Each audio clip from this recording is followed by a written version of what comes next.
Hi everyone, welcome to Techie Dialogue. In today's video, we'll show you how to change server region in League of Legends using simple steps through your Riot Games account. Step 1. Open your browser and go to riotaccountmanagement.com or launch the Riot Games client directly. Make sure you're logged into your Riot account before moving forward. Step 2. Navigate to the Riot ID or personal information section.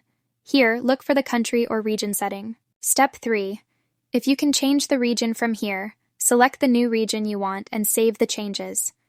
If the region option is locked or grayed out, move on to the next step. Step 4. Visit the Riot Games Support Center by searching it online or using the support link on the main site. Under Account Management, select Transfer Region. Step 5.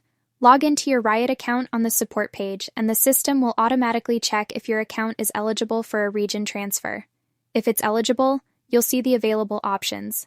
If not, it will display a message the transfer isn't possible. Thanks for watching, and don't forget to subscribe to Techie Dialogue for more helpful gaming tutorials.